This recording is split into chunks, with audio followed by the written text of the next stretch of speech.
And now back to your regular programming. If you speak better to yourself. You showed up for like probably the dumbest conversation we've ever had on this show. Let's have that smile again. Tell me how that happens. Physically should not happen. Relax. If you say it Give me as well. 3 times a day, God will line it up. He's just an absolute hack, and he gets his ass kicked by the teammates every week.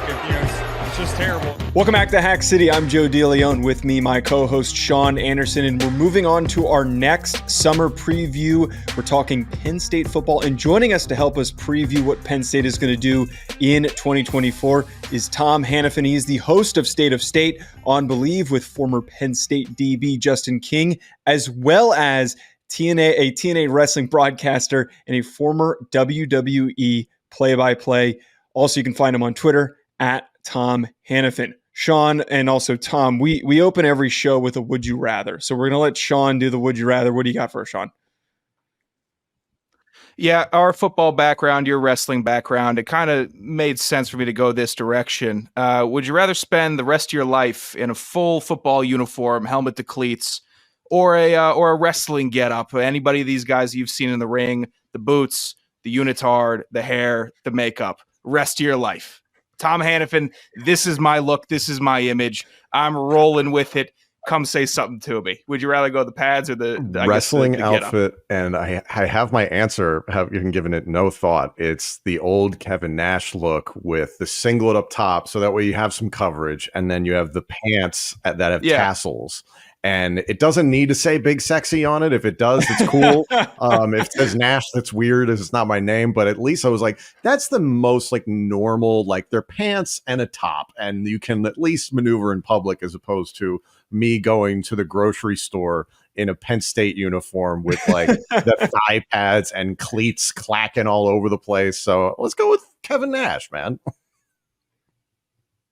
That works. I'm looking at the get up here. You gotta have some pecs to pull this off. I think I'd be more comfortable with the I have the chest hair. I don't have the pecs. Yeah. He's like a foot taller than me. That's great. Well, good way to open us up here, Sean. It's a more serious question though, related to your career, Tom, and it's very unique that you cover Penn State, you do the show. I know I've had the chance to work with you when I was previous at Believe and help you out on that. And then you have this background as a broadcaster for multiple companies as a play-by-play for wrestling.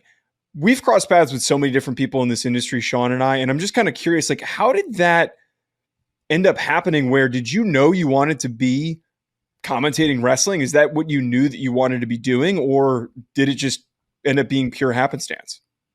Well, first of all, working with you at Believe was wonderful. We miss you very much. You helped make State of State what it is. So I thank you very much for that.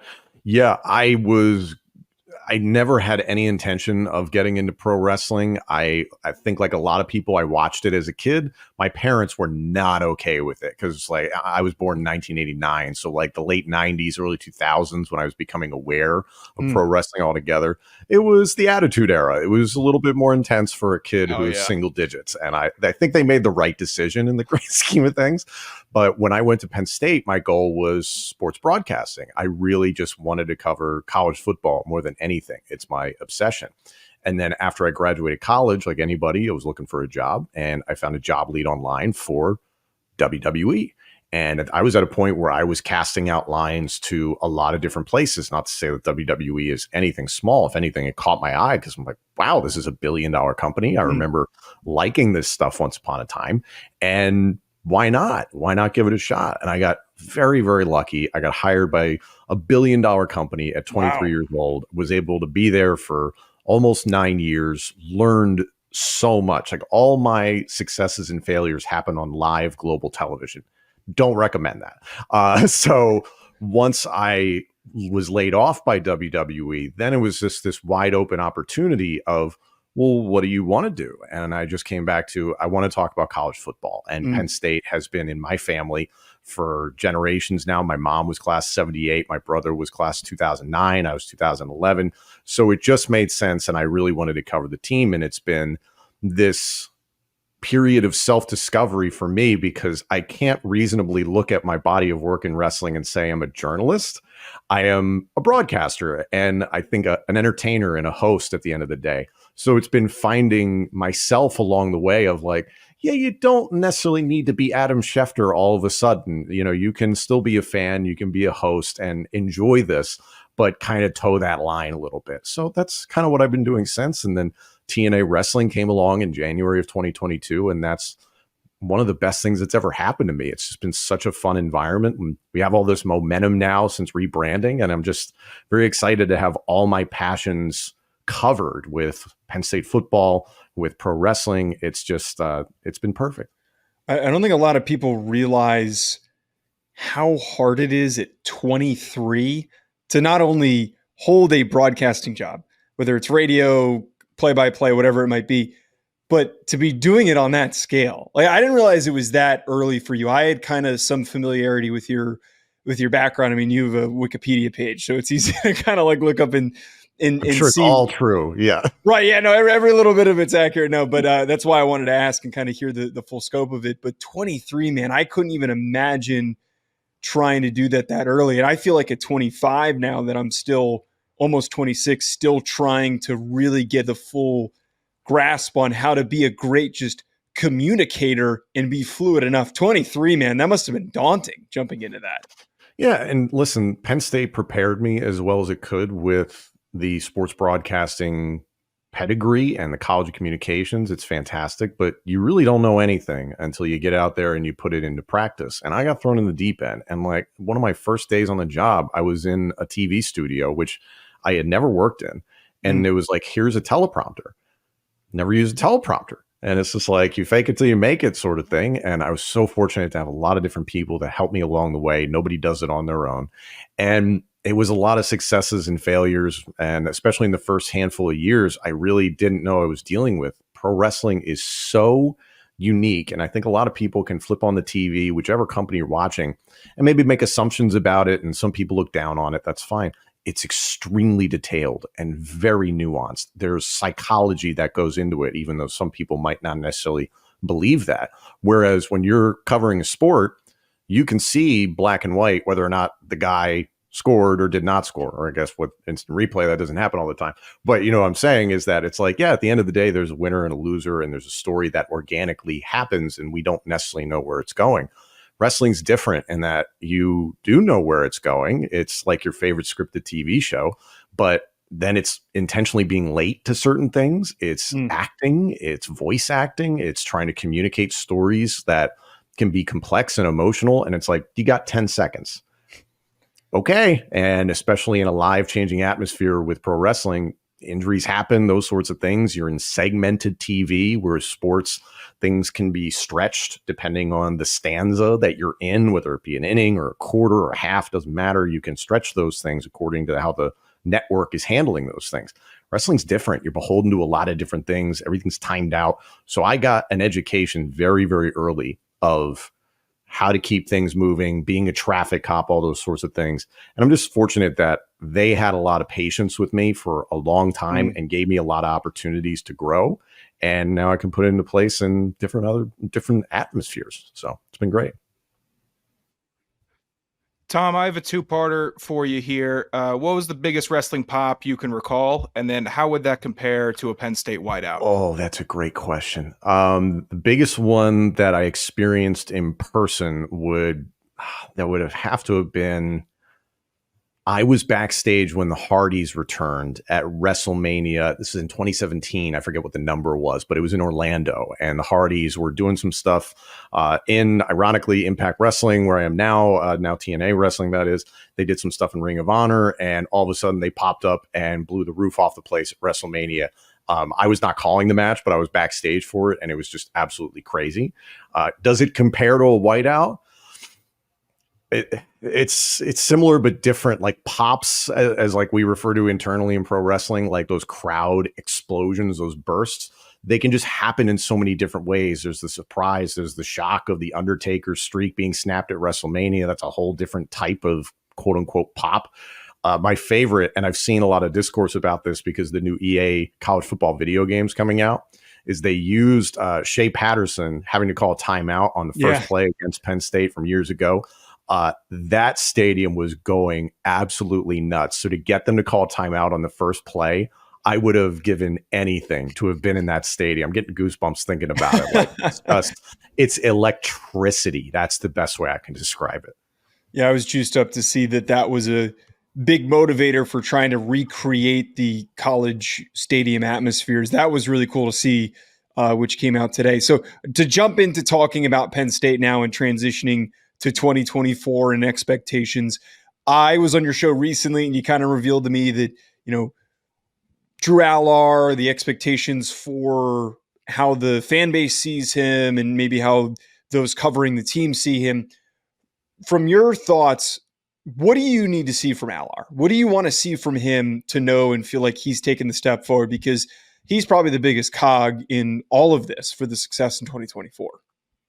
There's so many variables, I think, going into the season, and you and I talked about it. New offensive coordinator, Andy Kotelnicki, formerly of Kansas, formerly of Buffalo, has a reputation of working very well with whatever personnel he has been given. And James Franklin made it clear we want to stick to our formula of the personnel we like, the formations that we like, but we want to get explosive plays and we need to score more points. So there's a lot of things that you're trying to marry all at the same time, but it begins and ends with excellent quarterback play.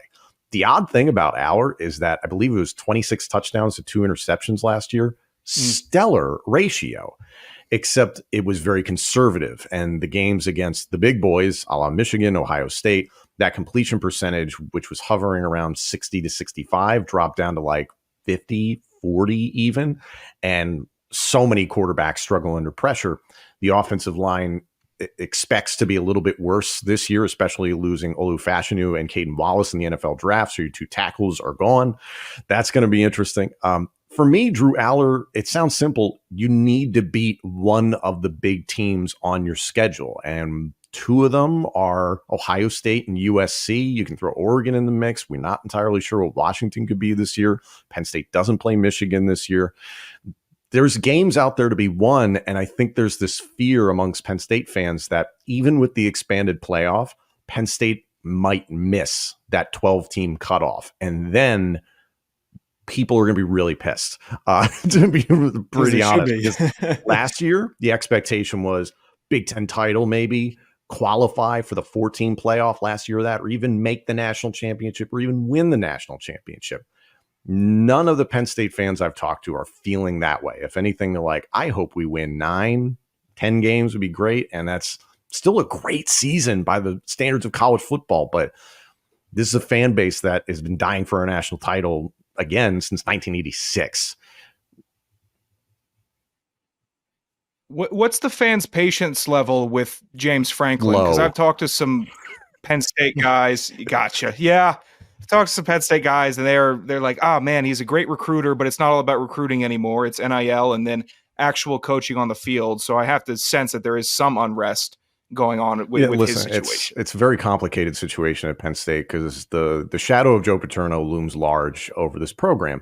And then obviously the turmoil of the Jerry Sandusky scandal in 2011 into Bill O'Brien briefly, and then into James Franklin. Franklin inheriting all of the problems that were left over from that chaos and the sanctions. So it wasn't until the late 2010s that he really got his full resources. And even still, you see a $700 million plan to renovate Beaver Stadium, renovations to the football building, renovations to the building where the players eat and take training table and getting their parking situated, expanding the coaches' offices, like things that you would maybe take for granted that when you're giving a tour to a coach or a player, recruit, they matter.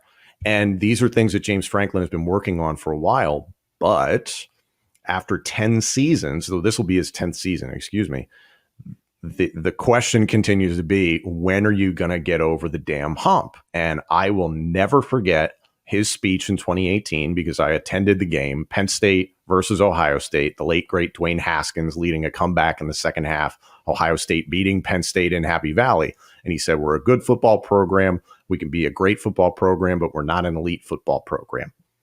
6 years later, I don't qualify this as an elite football program. This is a good sometimes great football program. So it's like, hey, can you win a Big Ten title where you don't have a transcendent talent like Saquon Barkley on your team? That's the question. And I think this is a really hard thing that Penn State fans don't want to hear. Penn State football is woefully behind in the NIL game, in that arms race. And I don't know the stomach for it that this coaching staff has or the athletic department has. It's a very old school, conservative, tradition-rich community.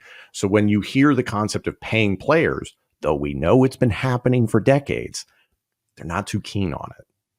Speaking of recruiting, if there was a young guy, whether it's a true freshman, redshirt freshman, sophomore, that you think for the upcoming season could have the biggest impact, if you had to call your shot, one guy you think is going to have I wouldn't go as far as say breakout, but is just going to be really important for Penn State having a good year in 2024, who do you think it is?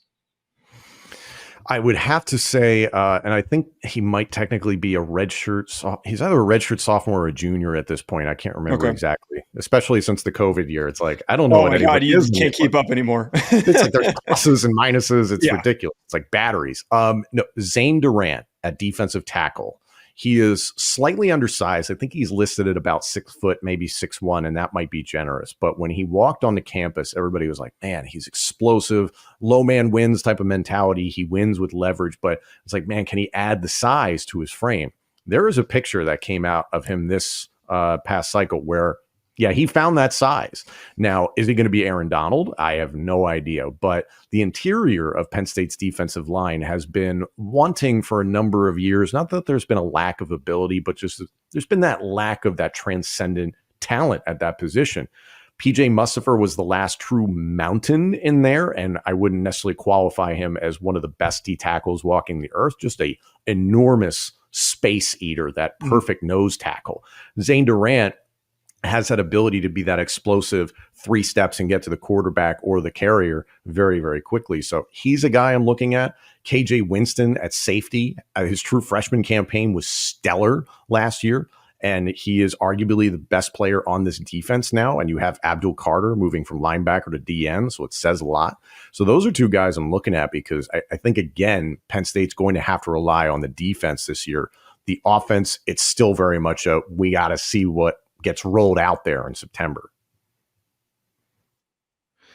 Tom, I've been asking myself this question. When's it going to happen that Penn State cracks into that top 2, Michigan, Ohio State? And as long as I've been asking that, I've been watching Kaytron Allen and Nick Singleton in that backfield, waiting for that explosion, waiting for them to fully take over the Big Ten, be the running back duo that I've seen the potential. I know what they can do. Why hasn't it happened yet? Penn State's roots seem to be in very strong running games, and they abandon or they don't fully commit. It's baffling, and I make myself sound like a fool every year for hyping these guys up, and it doesn't turn out the way that I think it is. What's going on with that run game? I think you can feel a little safer about saying those things this year, and it's something Joe and I have talked about in regard to Andy Kotelnicki. He has come in and said, we want to focus on running the football. And that's something he did at Kansas. He did at Buffalo. He had 2 stellar tailbacks for that level of football, and they set records. So I think having Kaytron Allen, who my broadcast colleague Justin King is compared to a Frank Gore style of tailback. And then you've got Nick Singleton, who can be your more conventional home run hitter. I'll make a comparison to Chris Johnson, maybe not in absolute speed, but just in terms of the style of play. So you have these options. And here's the challenging thing for me, Sean, is that we saw it in 2022. We saw Nick Singleton, granted, freshman campaign, so not everybody's really aware of what he can be and getting a body of work in terms of tape on him. But those explosive plays were there. Then I know he was a freshman, torching teams. Kaytron Allen this past year, when it became much more about winning between the tackles, he really shined. And I think you've seen incremental progress from Allen. I don't think he's the sexy pick necessarily. I think a lot of fans are looking at Singleton because of all of his high school accolades, and he was this highly touted recruit. I think there's a real chance you could see the proverbial 2-headed monster realize its full potential in 2024 under Andy Kotelnicki. But again, I come back to, you lost 2 tackles, Fashanu and Wallace. Fashanu, everybody knows what he is. Caden Wallace is somebody who was underrated, I think, when he was in college and could do some great things with the New England Patriots. Hunter Norzad was quietly one of the best centers in the country. Such a good He was player. outstanding. There's depth at guard. There's experience at center, and it's a bunch of tight ends that are more pass catchers, but still can be inline blockers. So there's just question marks, and it just remains to be seen. What I really think what the culprit was the infighting that we're not entirely privy to between Mike Yurcich and the rest of the coaching staff. I think 2021 was a honeymoon period. Wow, this could be really good. 2022 was like, hey, that was a little clunky. And then 2023, it was like, why isn't this working? We got you the quarterback you've been recruiting since he was learning long division. I don't understand why it didn't work. And I think it was Yurcich wanting to be more on the side of the passing game and James Franklin maybe wanting to stick to more of a ground-based attack and play action passing. So I think that infighting ultimately led to Yurcich's demise at Penn State. And I'm very, very hopeful that it works with Kotelnicki, because this is like, I think, the 6th offensive coordinator in as many years. It's getting tired. Rapid fire before we let you go, Tom. First, biggest transfer. Who do you think is going to be the most important guy that Penn State added in the portal? It has to be Julian Fleming. No, I think you were going to say that. If it's not Julian Fleming, then there's 6 figures worth of cash down the drain. Like, there's been a lot of talk about what he can be, and I understand he had a lot of injuries and was in a very crowded wide receiver room there at Ohio State. But if he doesn't step up and be wide receiver number 1, it's a lot of wasted money and it's a wasted transfer. Tom, I got to burn one more broadcasting question on you here. There was a story that came out this year that Jim Ross said that at times he didn't take the bathroom break because WWE's rules were a little stringent. So he wore dark pants and gutted it out. Have you seen this in action while you were working there? And have you performed this strategy while working at TNA? I've never seen it. Like, I've never seen one of my partners like, oh, you're going to the bathroom right now. Yeah, I've never. Thank God. I called one show with my current colleague, Matthew Raywalt. This was in January of 2022. We were in Coral Gables, Florida. And at the end of the show, like the last, we're taping a bunch of episodes, the last 4 or 5 matches, I can just feel his answers getting shorter. They're 5 seconds. I'm like, man, you're hanging me out to dry here. And he's getting quiet. And he's getting quiet. The second we get the all clear in our headset, he pops off the headset and he hops the barricade and runs backstage. And I was like, oh, okay. I got you. But I've never been caught in that situation. I've always tried to cut myself off from fluids, maybe an hour, 2 hours before the event starts. The one time that I got up to go to the bathroom, I forget what year it was, but it was SummerSlam. It was the Demon Finn Balor against Bray Wyatt. Both of them had very long entrances where the arena was blacked out. Yeah. So we probably had 10, 15 minutes to just sit there, and I wasn't calling the match. There were 2 commentary teams, and that was a Raw match. I was on SmackDown. So I was like, well, I got time, and my co-hosts are sitting here in case something needs to be communicated. They had gotten up and gone. I held down the fort. They came back. I went. Teamwork.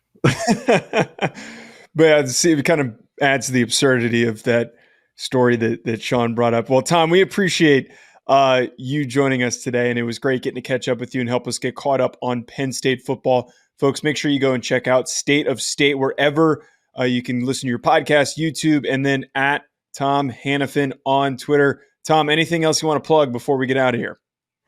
Thank you very much, first of all, for having me on. And if you are a fan of pro wrestling, you can check out TNA Wrestling's Against All Odds event. That's on Friday, June 14th, live on TNA Plus in Chicago. If you're in the area, TNAWrestling.com for tickets. Awesome. Thanks, Tom. Everybody, we'll be back with more.